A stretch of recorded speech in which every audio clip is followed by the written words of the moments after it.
حضرت سیدنا ابو بکر صدیق اکبر رضی اللہ تعالی عنہ اللہ کے راستے میں خرچ کرنے اور سخاوت کرنے کے بارے میں بھی تمام صحابہ کرام علیہم رضوان پر فوقیت رکھتے تھے۔ رواہ ترمذی۔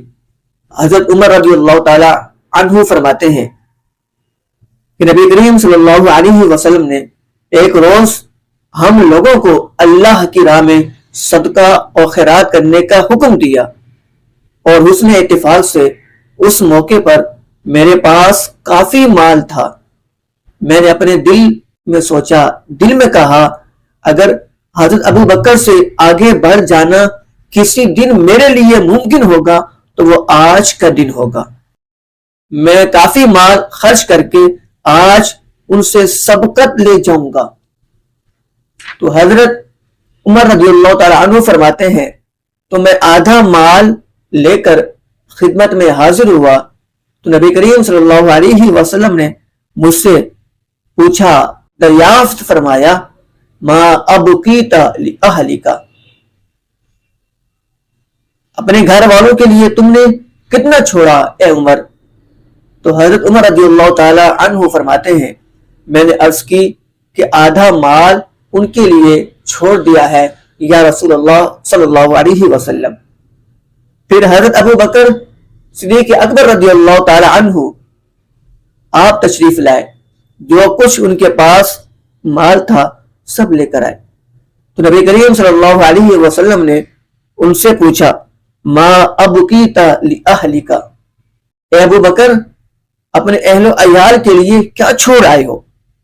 آپ نے عرض کی، فقال ابقیت لہم اللہ ورسولہ، حضرت ابو بکر صدیق رضی اللہ تعالی عنہ آپ نے عرض کیا، یا رسول اللہ ان کے لیے اللہ اور رسول کو چھوڑ آیا ہوں۔ مطلب یہ میرے اور میرے اہل و عیال کے لیے اللہ اور اس کا رسول کافی ہے۔ سبحان اللہ۔ پروانے کو چراغ ہے، بلبل کو پھول بس، صدیق کے لیے ہے خدا کا رسول بس۔ تو حضرت عمر رضی اللہ تعالی عنہ فرماتے ہیں، قلت لا اسبق الى شیء ابدا، میں نے اپنے دل میں کہا کہ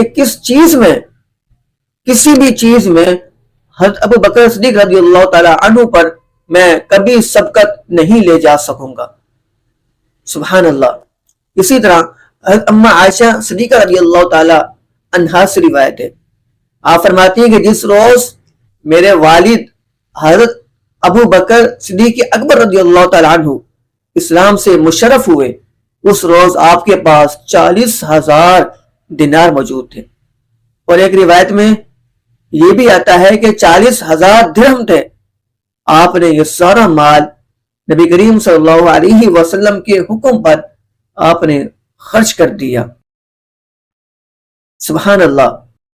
اور رواہ ترمذی، نبی کریم صلی اللہ علیہ وسلم نے فرمایا کہ جس کسی نے بھی میرے ساتھ احسان کیا تھا میں نے ہر ایک کا احسان اتار دیا، علاوہ ابو بکر کے احسان کے۔ انہوں نے میرے ساتھ ایسا احسان کیا ہے جس کا بدلہ قیامت کے دن ان کو اللہ رب العزت ہی عطا فرمائے گا۔ وما نفعنی مال احد قط ما نفعنی مال ابی بکر، یعنی ہرگز کسی کے مال نے مجھے اتنا فائدہ نہیں پہنچایا جتنا فائدہ ابو بکر کے مال نے پہنچایا ہے۔ سبحان اللہ۔ حضرات محترم، حضرت سیدنا صدیق اکبر رضی اللہ تعالی عنہ آپ عرض کرتے تھے، یا رسول اللہ آپ پر میری جان قربان، فداک ابی و امی یا رسول اللہ، اور میرے ماں باپ آپ پر قربان۔ یا رسول اللہ ابو بکر بھی آپ کا ہے، ابو بکر کی جان بھی آپ کی ہے، ابو بکر کا مال بھی آپ کا ہے۔ پروانے کو چراغ تو بلبل کو پھول بس، صدیق کے لیے ہے خدا کا رسول بس۔